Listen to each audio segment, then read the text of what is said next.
dia a todas, bom dia a todos. Sejam muito bem-vindos e bem-vindas aqui a mais um ICL Mercado e Investimentos. Hoje, segunda-feira, dia de expectativa do mercado, então vamos falar aí de expectativa do mercado em relação à Bolsa, em relação a nossos indicadores macroeconômicos, vamos falar de balança comercial, temos aí um monte de assuntos para tratar com vocês, vamos falar de sindicalização e os principais assuntos aí do mundo e do Brasil nesse comecinho de semana. Mas antes de tudo isso, quero dar bom dia para o André. Bom dia, André, tudo bem com você? Bom dia, Débora. Bom dia a todos os nossos telespectadores. Hoje, segunda-feira, é o dia que a gente pega para tentar entender o que o mercado financeiro está achando do mundo, né? Segunda-feira, seu relatório Focus, ver como que o mercado passou o fim de semana dele, né? Mas temos mais notícias além dessa, né? Temos o Datafolha importante aí que falou da percepção do brasileiro em relação ao que ele está achando da economia, o que ele está sentindo no bolso, inclusive. Temos notícias sobre mercado financeiro no balanço comercial, temos notícias sobre questão de sindicalização, mas como sempre, toda segunda-feira, né, Débora? A gente passa aí para começar no nosso mundão, né? Então, notícia no nosso site, que tem aqui as principais bolsas aí, os principais movimentos aí dessa manhã, né? Mas o que está acontecendo? Eu sei que a Ásia hoje aí está com uma certa movimentação e todo mundo, né, esperando a super quarta-feira, né? Então, como que está o mercado asiático agora, Débora? Olha, hoje é um dia misto, como a própria notícia diz aqui na manchete, né? Um dia misto porque lá na Ásia o movimento foi majoritariamente negativo hoje. Então, a maioria das bolsas, ela fechou em queda, né? Então, exceto o Japão, que estava fechado, porque é feriado lá, né? Os mercados, eles acabaram seguindo uma trajetória de queda na expectativa, justamente, por essa semana tão importante de juros, né? Então, a gente tem a super quarta, que a gente chama de super quarta porque saem decisões de juros aqui no Brasil e nos Estados Unidos, só que além desses países também decidem juros nessa semana, Banco da Inglaterra, Japão e China. Então, é uma semana muito importante para juros, né? A gente sabe como é que está esse movimento de alta de juros globais, né? Como isso está impactando bastante o mercado, então as expectativas são grandes para esses indicadores nessa semana. Então, o mercado tende a ficar um pouco mais cauteloso, andar um pouco mais de lado ou tomar posições mais defensivas numa semana como essa, principalmente por esse cenário global. E não foi diferente o que aconteceu lá na Ásia, né? Então, a gente teve uma Ásia mais negativa, o Hang Seng liderou as quedas por lá, justamente porque na sexta-feira esse sentimento de cautela já estava bem predominante entre os mercados. Então, depois da abertura de Nova York, para quem acompanhou aqui a gente na sexta de manhã, a Bolsa estava oscilando ali entre perdas e ganhos e estava bem próxima à estabilidade. A gente fechou em queda, depois que abriu Nova York, o movimento de queda foi maior, né? Nova York também teve quedas bem aceleradas por conta dessas expectativas pelos juros, e aí na segunda-feira isso bateu na Ásia. Então a Ásia praticamente como um todo ficou ali, mas no terreno negativo. A exceção, eu vou colocar aqui na tela para vocês, a exceção ficou com o Xangai Composto, né? Os índices na China acabaram ficando um pouco mais positivos hoje, tanto o Xangai, que é o mais abrangente, quanto o índice menos abrangente lá da China. Então, um dia mais positivo ali na China, porque também são esperados os juros lá na China essa semana, e a expectativa é que possa ter novos estímulos vindos aí de cortes de juros por lá. Então, o Xangai Composto, um pouco mais positivo que o restante da Ásia, mas, no geral, André, movimento negativo na Ásia. Lembrando que a gente tem nessa super quarta a expectativa de mudança de taxa de juros no Japão, né? Que você tem agora uma sinalização que pode acabar, inclusive, com aquela taxa de juros negativa. Nos Estados Unidos, ninguém sabe mais ou menos o que vai acontecer, né? Todo mundo está esperando que se mantenha, né? Mas você tem dados daí de inflação que estão um pouquinho acima do esperado, então também é uma grande surpresa. Aqui no Brasil, o Campos Neto já está decidido, né? Vai descer meio ponto, né? Ele que manda a economia, então é isso. Aqui não temos muita surpresa, mas os mercados europeus, assim, estão bem, assim, definidos em relação ao que vai acontecer, né? Então, Europa, Estados Unidos, Japão, tem bastante surpresa que pode vir, né?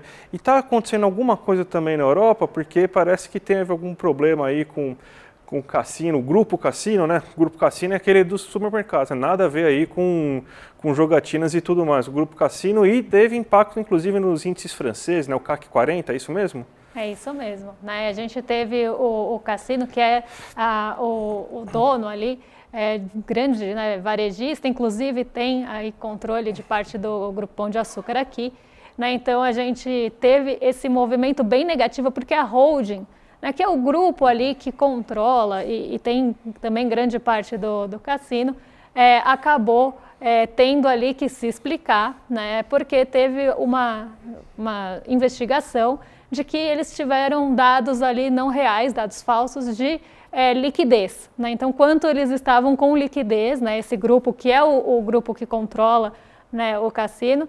Então, a gente teve essa notícia logo pela manhã, né, ela saiu durante a madrugada aqui no Brasil, e aí o grupo já entrou em queda, uma queda bem expressiva e acabou puxando o CAC 40, né? O CAC 40 é o principal índice lá da França, né? O que a gente fala índice de Paris. Ele acabou caindo mais de 1% durante a manhã, puxado justamente por essas ações que também têm um grande peso. Então, um grupo varejista lá que tem um peso grande, teve problemas aí com sua liquidez e com as informações de liquidez que passou, mas não o grupo em si, mas a holding que controla o grupo. E isso bateu mal aqui pela manhã, porque o Grupo Pão de Açúcar acordou também aí no negativo, mas isso a gente fala depois. Lembrando que o Grupo Pão de Açúcar foi comprado pelo cassino, né? Então é por isso que você teve esse movimento, né? Mas vamos agora então falar do que o nosso mercado aqui, o que nossa Faria Lima está achando da economia, o que ela está esperando, né? Olha só, você teve uma melhora aí do que a gente chama aí de previsões, né? Então parece que o mercado financeiro está otimista agora, engatou mesmo um otimismo, porque você teve tanto um aumento da projeção do crescimento econômico desse ano, quanto uma queda da inflação para esse ano. Então a gente tem aqui um gráfico que a gente montou aqui para vocês, para a gente resumir quais são os principais números aí do relatório Focus nesse momento, né? Então, ó, o IPCA, ele está agora previsto em 4,86, então é a primeira queda em algum tempo que você tem aí do IPCA, porque ele chegou até 4,93 na última divulgação, mas o que aconteceu? IPCA, o real, né, o dado oficial do IPCA de agosto veio, surpreendeu o mercado financeiro, o preço dos alimentos está segurando mais o IPCA do que o mercado imaginava, então você teve uma queda na projeção do IPCA para esse ano. O PIB ainda tem os reflexos da divulgação do PIB do segundo trimestre. Foi bem acima, 3 vezes acima do esperado, né? Então, se você errar uma projeção em 3 vezes, é um tanto quanto complicado, né, senhor mercado? Você conseguir fazer essa coisa aí foi um tanto quanto complicado, mas surpreendeu, né? Então, agora estão refazendo suas expectativas, então é a terceira semana seguida que está tendo uma aceleração gigante, né? Provavelmente a gente vai ter, então, que chegue a 3%, que é o que alguns bancos internacionais e até algumas agências internacionais financeiras já estão começando a prever de crescimento econômico brasileiro, mas já chegou o mercado financeiro brasileiro, agora acredita que a gente vai crescer 2,89%, 2,90% aí nesse ano de 2023. Mas mesmo assim, né, para variar, está dado já praticamente, então a gente não vai ter provavelmente nenhuma surpresa na quarta-feira, até porque o mercado financeiro, quando ele quer alguma mudança mais drástica, ele avisa no relatório Focus, e no relatório Focus não tem uma mudança, né? Continua a mesma previsão para a taxa Selic desse ano, o que dá nas contas certinhas, queda de 0,5 pontos percentuais a cada reunião do Copom, que é essa mais 2 outras reuniões. Então, provavelmente a gente vai ter então 0,5 pontos percentuais de queda na Selic, vai chegar, hoje está em 13,25, vai chegar em 12,75, né? Vai chegar em 12,75, então aí vai ser esse o número que vai chegar aí no final, na próxima quinta-feira provavelmente, e o mercado já aceitou isso, né? Então, isso aí o mercado aí, depois do sextou aí, teve um bom fim de semana, aproveitou e voltou com tudo, né? Ele está bem mais animado nessa segunda-feira do que eu, viu, Débora? Tá animado, e não só em relação ao Focus, porque foi justamente hoje é um dia, como eu falei, né, de muita cautela, né? O mercado lá fora estava bastante morno, então foi a divulgação desse Focus justamente com o IPCA abaixo, né, da semana passada, e o PIB maior que estava puxando a nossa bolsa para cima durante a manhã, enquanto não tinha as bolsas em Nova York estavam fechadas. Então era justamente essa notícia que estava puxando a bolsa para cima com ações mais ligadas aqui ao nosso cenário doméstico. E falando também em perspectivas de mercado, como é que o mercado está de humor, a gente trouxe também para vocês o que o mercado espera né, da Bolsa Brasileira, né, o quanto ele espera de alta, se espera alta ou queda, então trazendo aí dados também da semana passada. Então vamos colocar aqui o gráfico na tela para o pessoal em casa acompanhar. Mas na semana passada, para quem acompanha aqui com a gente, né, 60% dos agentes entrevistados, então aqui são entrevistas feitas com os agentes do mercado, né, a gente vê que teve aí praticamente uma manutenção, né, ficou praticamente igual da semana passada para essa, que na semana passada 60% dos agentes entrevistados acreditavam que a Bolsa ia subir na semana, e aqui a gente sempre fala de acumulado da semana, e 40% acreditavam que a Bolsa ia ficar estável. Nenhum dos entrevistados acreditava, né, que ia cair a Bolsa.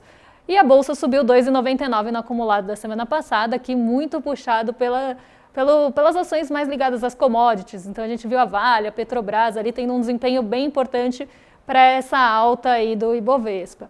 Nessa semana está zerado porque a gente ainda não tem o dado do fechamento, traremos na semana que vem, mas o mercado continua otimista, né? Então não só com os dados macroeconômicos, com os nossos indicadores, mas com a nossa Bolsa também, né? Então o mercado espera 60%, né, do mercado entrevistado que a Bolsa vá subir nessa semana e 40% dos entrevistados acreditam em instabilidade. Nenhum entrevistado também apontou que espera que a Bolsa caia nessa semana.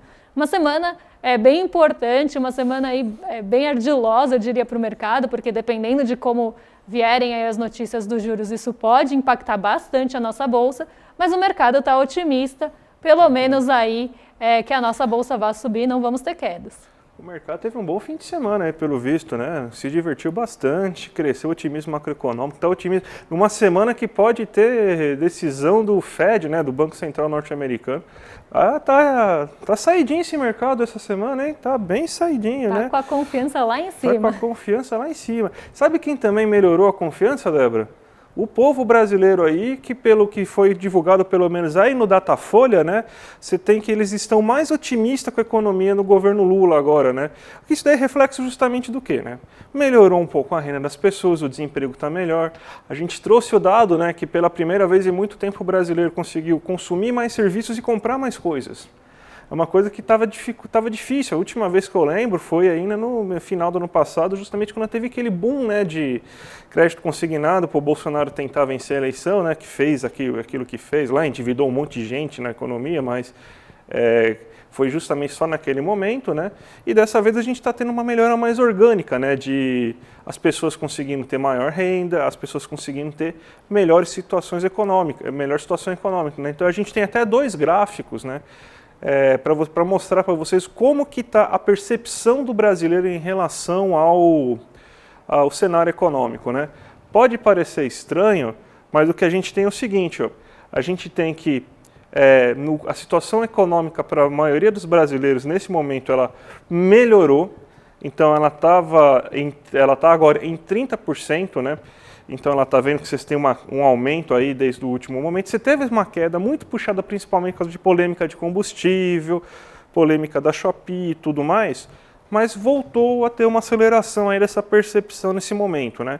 E a gente tem o outro gráfico que também vai medir, na verdade, se ele vai tentar ver se ele acredita que a situação econômica do país melhorou. E a gente chegou no pico histórico, né?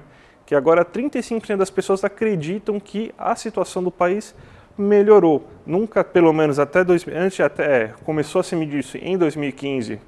Então é a primeira vez que você vê uma queda brutal, né, do piorou, né? Então ela está justamente igual a situação não melhorou, então as duas estão entre 5% e ficou como estava, também caiu. Então, Débora, isso aí ajuda a explicar também um pouco da melhora, do porquê que o brasileiro passou a comprar um pouco mais, porque a confiança dele está maior, né? Sim, sem contar que, né, brasileiro que vai ao supermercado também sentiu uma mudança considerável nesses últimos tempos, né? E a gente sabe que isso acaba mudando as perspectivas aí das pessoas, né? Nessas pequenas coisas que às vezes a gente acha que não vai ter um impacto como esse, mas vai sim, porque a economia acaba tendo aí um impacto bem grande nesse tipo de análise pessoal mesmo, de cada um ali. Então essas mudanças, né, por exemplo, caiu o preço, como a gente falou, caiu o preço de carne, caiu o preço de outros itens de cesta básica.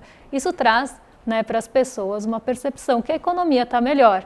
né? É uma questão, a gente falou na última semana bastante, bateu bem nessa tecla, principalmente quando saiu a notícia do dado da FGV, né, sobre confiança do consumidor. A questão é muito psicológica. Pode parecer que não, mas a economia não é uma grande tabela de Excel em que você muda os números e automaticamente as pessoas elas se mexem dentro de um gráfico ou uma equação, né? A economia é muito mais uma questão social do que outra coisa, né? Então a questão de percepção ajuda muito. A pessoa confiante, ela quer tomar mais risco. E não é somente o risco que a gente pensa, bolsa de valores, eu estou mais confiante, eu vou trocar minha renda fixa por renda variável. Não é isso. A gente está falando que é o seguinte, ela vai passar a comprar uma coisinha a mais, mesmo que, segundo alguns editoriais que a gente falou na semana passada, não pode, né, porque aí vai acabar com a economia, né, a pessoa de baixa renda experimentar filé mignon não pode, né, segundo esse editorial, né, mas na verdade ela vai lá e faz, né, ela afrontosa a pessoa, né, vai lá contra o editorial do Estadão, vai lá e compra o filé mignon mesmo assim, né? Então você tem uma certa questão psicológica na hora de você pegar consumo e quanto mais se consome, maior renda você gera na economia, mais empregos se formam, então é tudo uma bola de neve. Então quando a coisa está indo para frente, a roda vai girando para frente, ela vai melhorando. Quando ela começa a girar para trás, quando você começa a ter problemas econômicos, as pessoas param de consumir, perdem confiança, aí é difícil. Então é muito de questão de tendência, Débora. É bem uma questão de tendência mesmo. Exatamente. E temos notícias também aí da nossa balança comercial, né? Balança comercial que agora tem esse acompanhamento mais próximo e temos aí a notícia aí do nosso site que o saldo pode chegar a 90 bi esse ano, né, André? Sim, a gente está tendo um fenômeno, né, que basicamente a balança comercial está sendo impulsionada pelo agronegócio, né? Ela está tendo um volume de exportação. Ano passado a gente teve um saldo ruim, mesmo com um volume maior, né? A gente conseguiu exportar mais e importar mais ao mesmo tempo, só que a gente estava importando mais do que estava. O aumento nas importações foi maior do que o aumento nas exportações, né? Então o saldo ele foi menor do que poderia ser. Esse ano está tendo uma situação contrária. Aumentou ainda mais as exportações em relação ao ano passado, só que o volume importado também caiu. Então você teve uma queda um pouquinho do volume das importações. Então isso está gerando um saldo bem mais considerável. E obviamente que está impulsionando, né, as exportações, né?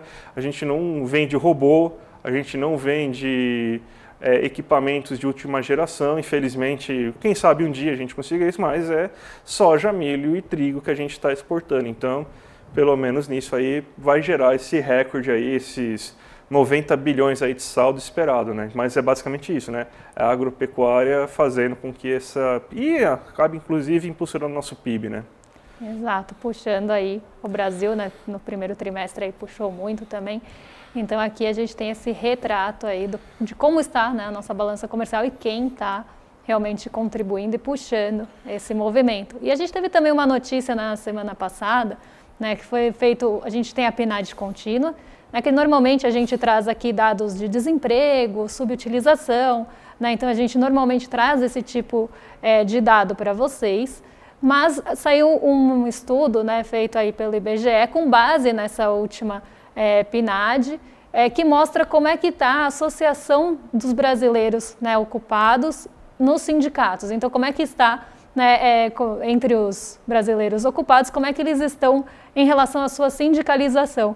E um dado bem assim que chama bastante atenção é que a gente chegou no menor patamar desde que existe a série, né? A PNAD ela é divulgada desde 2012.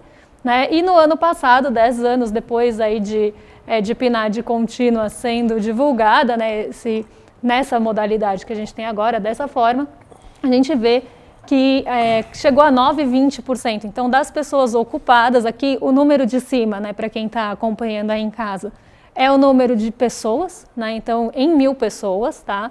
Então, ali seria no ano de 2022, 9.134 pessoas, que seria 9.134.000, né? E um percentual das pessoas ocupadas de 9,20%.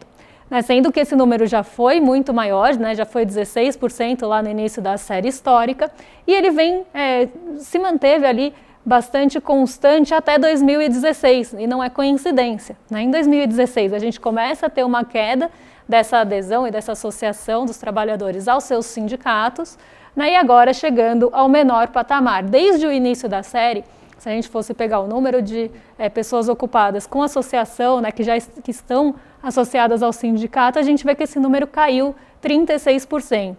Né? E essa mudança, né, essa queda da associação aos sindicatos, ela pode ser explicada por alguns fatores. Né? Um deles é que em 2016 a gente começa a ter aquelas discussões de reforma trabalhista, né? Isso enfraqueceu, né, os sindicatos de uma certa forma, né? E também um outro ponto que acaba pesando bastante nesse número menor de pessoas sindicalizadas é a informalidade. Né? A gente vê que esse número é muito menor em pessoas ali que têm CNPJ, né? Então a gente tem esse aumento da informalidade e também ali de pessoas que trabalham por conta ali com o CNPJ, e o número de sindicalizados nessas categorias é muito pequeno. Então a gente vê que isso puxa, né, não só essa reforma trabalhista, né, que coloca, agora, eu adoro essa, agora o trabalhador vai poder negociar direto com o patrão, essa é muito boa.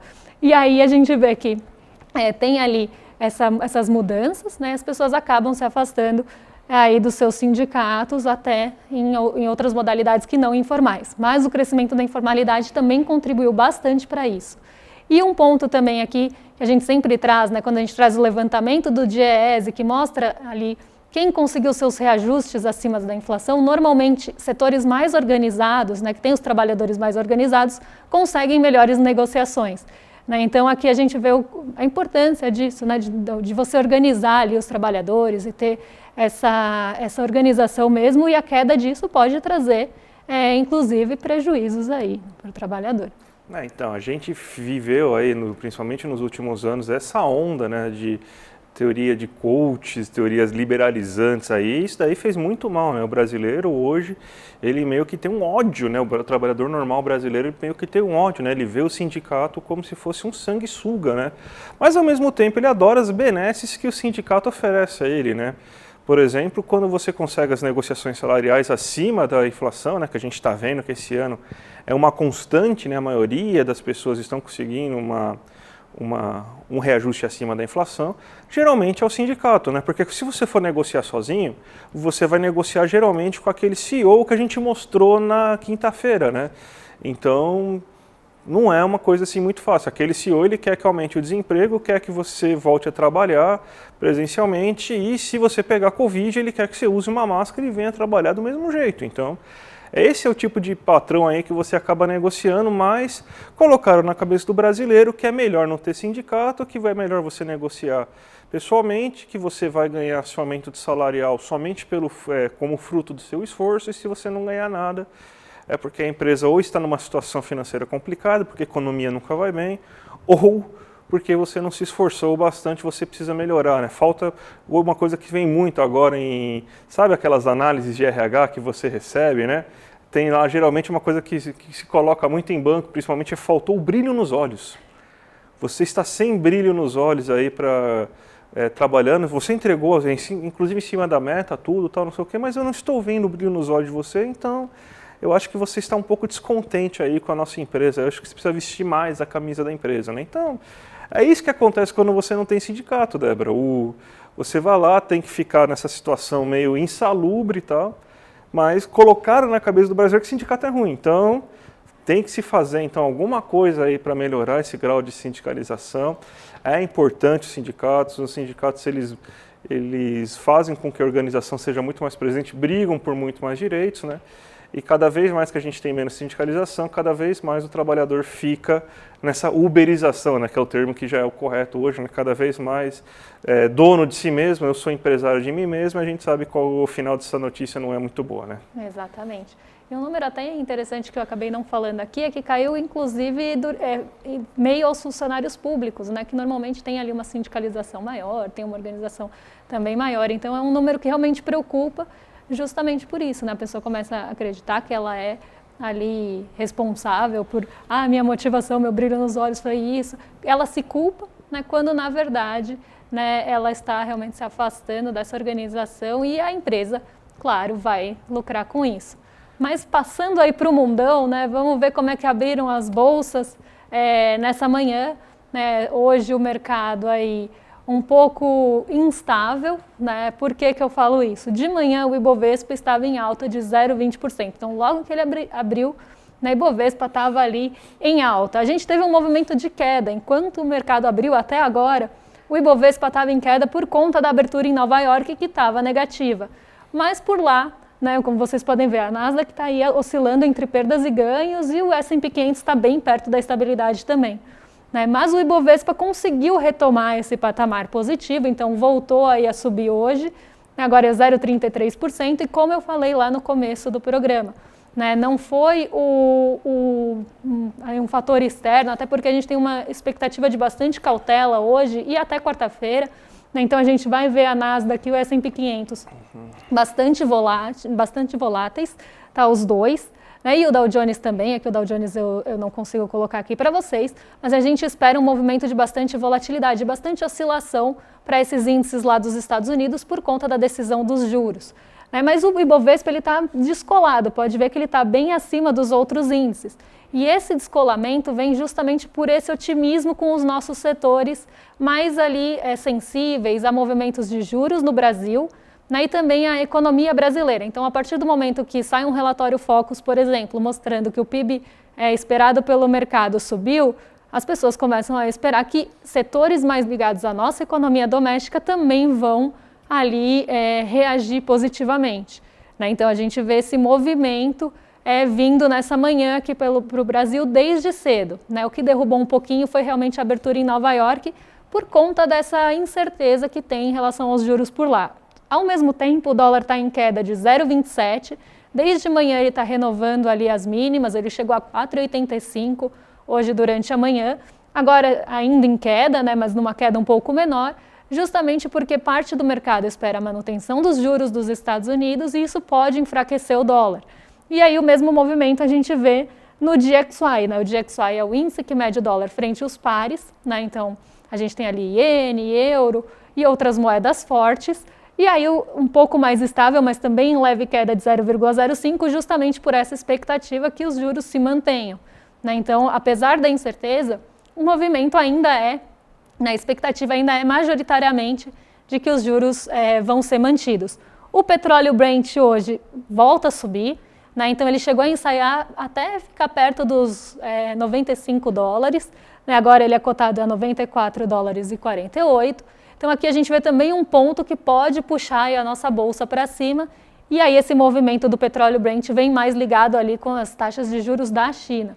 Eu até separei aqui para vocês, eu vou colocar aqui na tela, vou trocar para vocês aqui a tela, eu coloquei o índice imobiliário para a gente acompanhar hoje, porque é justamente um índice bem sensível a movimentações mais domésticas, a movimentações também dos nossos juros, e a gente vê que ele sobe agora 0,74%, e aí com a maioria das empresas ligadas ali ao setor imobiliário, aqui a construção civil, subindo bastante acima do Ibovespa também.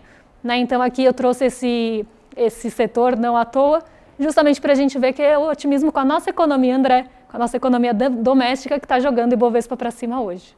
Perfeito, Débora. Então, vamos encerrando hoje por aqui, mas sem antes esquecer de dar os recados aí que a gente tem que dar toda manhã, Principalmente porque dia 28 agora, super palestra aí com a Monja Cohen e o Eduardo Moreira conduzindo essa palestra, como vencer, como lidar com a ansiedade e o estresse, às 8 horas da noite.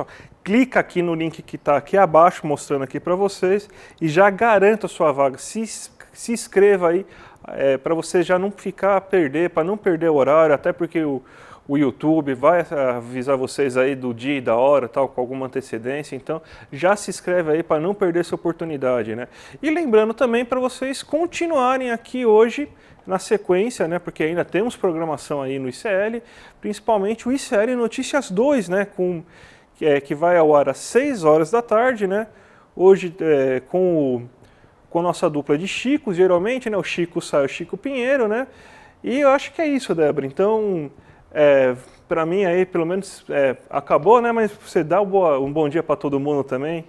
Bom, acabamos aqui a segunda-feira, Mas nessa semana a gente volta porque vai ter um monte de notícia para a gente trazer aí para vocês. Como eu falei, essa semana é muito importante para juros. Amanhã estamos de volta a partir das 11 horas, mas tem programação aqui no ICL desde as 7 horas da manhã com o Desperta, ICL Notícias, em detalhes, depois a gente aqui.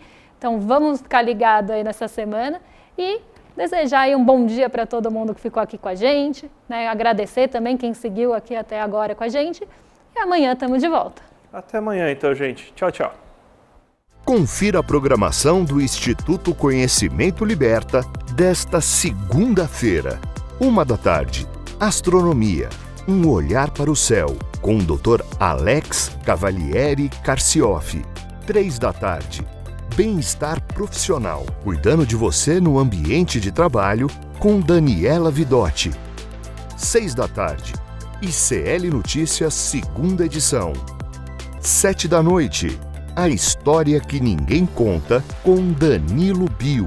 Às 19h30, Sinapse ICL. Às 20h, Espiritualidade na Ação. Para saber mais, acesse icl.com.br.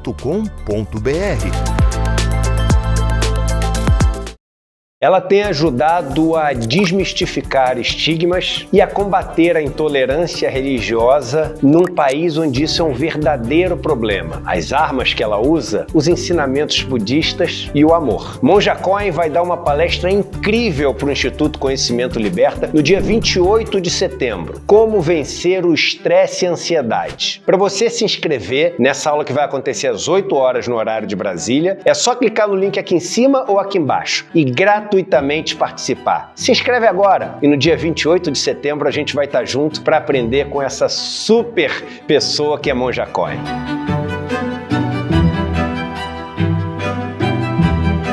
Oi, gente, tudo bem com vocês? A gente veio hoje contar um pouquinho sobre o curso de Saúde Mental e Cuidado que o Instituto Conhecimento Liberta está oferecendo. O curso é comigo, Bia. E comigo, Renan. Nós somos psicólogos, professores, trabalhamos com formação e com cuidado em saúde mental e a gente quer propor para vocês uma discussão bastante crítica e necessária sobre o campo da saúde mental. Nesse curso da gente, que faz parte dos mais de 200 cursos do Instituto Conhecimento Liberta, a gente vai pensar sobre as questões da saúde mental, para além da loucura, para além do adoecimento, para além da psicopatologia, pensando questões como direitos humanos, gênero, raça, classe, sexualidade. Então, venham juntos e juntas discutir com a gente.